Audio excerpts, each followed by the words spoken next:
What are the top 10 richest countries in the world? Gross domestic product, popularly referred to as GDP, denotes the standard of living that citizens enjoy or get in a specific country.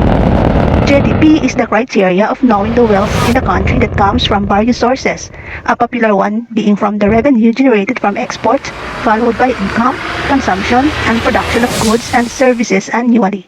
These broad terms highlight and demarcate the source of income for a country when considering 12 months. GDP per capita is the total wealth each citizen owns. This becomes a landmark to judge the quality of life that a specific citizen enjoys and the experiences in the country. Let's now look closely at the richest countries in the world based on the demarcations through GDP. Number 1. Qatar. GDP per capita is $128,702. Qatar is a home for expatriates from around the world with a population of roughly 2.27 million. Although this part of the world covers a small portion of land, yet is probably the richest country in the world based on per capita income. This factor directly shows the living standard of people. The country, which relies heavily on petroleum and natural gas, has managed to be at the top thanks to the natural resources that have been well taken care of.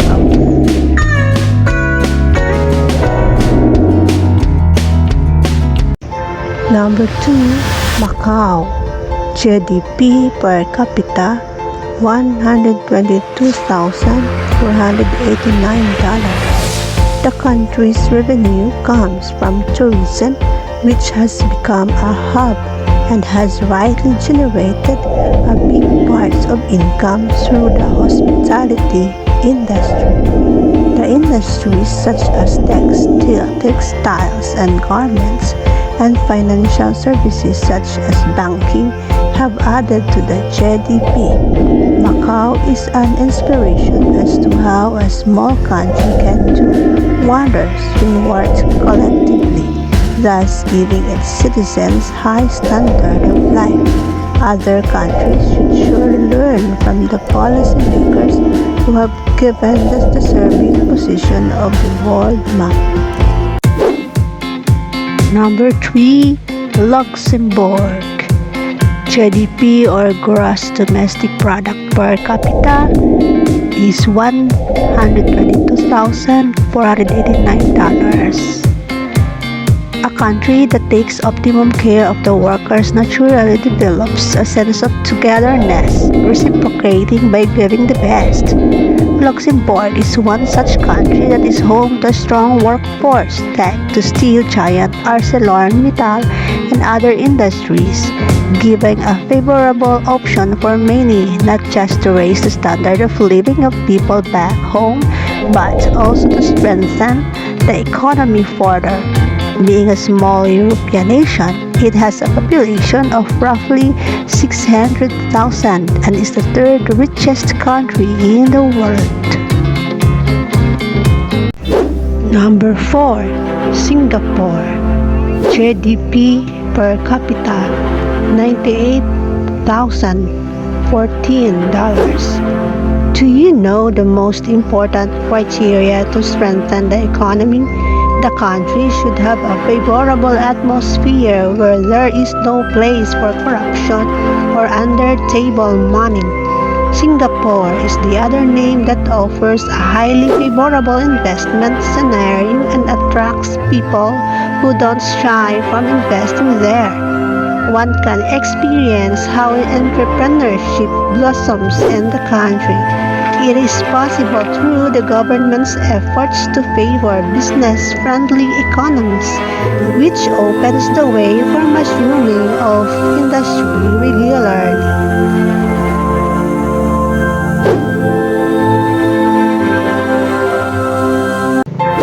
Number 5. Ireland, the most richest country in the world. GDP per capita $79,924. Come to Ireland if you want to check out the awesome work of the government to favor business and investment opportunities. With a GDP of $79,924, Ireland is continuously registering impressive growth. It is possible due to the favorable rates of corporate taxation and a similar process that helps businesses to thrive. Investment opportunities and construction strengthen the economy and accompanying financial activities of multinational companies that have made the country their second home. Number 6, the richest country in the world is Brunei. GDP per capita is $79,726. How would you rate a country that has rich natural reservoirs and along with the same equally has friendly government rules that helps to grow business? Brunei is one such country that is also on the list of the richest country in the world. A small country with a population of 400,000 people, big ambitions has helped to make better use of oil reserves. The government's favorable projects and a proper environment that has brought businesses by exporting and setting up industries have strengthened the economy. The two aspects that have contributed to GDP are the export of crude oil, natural gas, and LNG. Number 7, Switzerland, the richest country in the world. GDP per capita is $76,111. Switzerland is another addition to the richest country in the world. The country makes proper and optimum use of natural resources, which gives promising start to a prosperous economy. It also has enormous financial assets along with low debts that have systematically created attraction among investors who know the promising future the country holds for them. The country has a population of 8.8 million and has carved a niche for the world to look at and get inspiration from. Number 8, United Arab Emirates. GDP per capita $68,662. Natural resources back some countries, and there are still others that makes the best use of honing those resources for the development of the economy and to bring more businesses. Likewise, UAE has shown the world how the gifted resources in terms of oil, natural gas, and petroleum can boost the economy, thanks to the systematic and friendly government regulations that have aided in creating a conducive economy. Yes, with a population of over 10 million and a GDP per capita of 68,662, the country is one of the world's top richest countries. Number 9 of the richest countries of the world, Kuwait. GDP per capita is $66,673. What is the most obvious thing that directly relates to the living standard? Well, it is how wealthy a certain country is.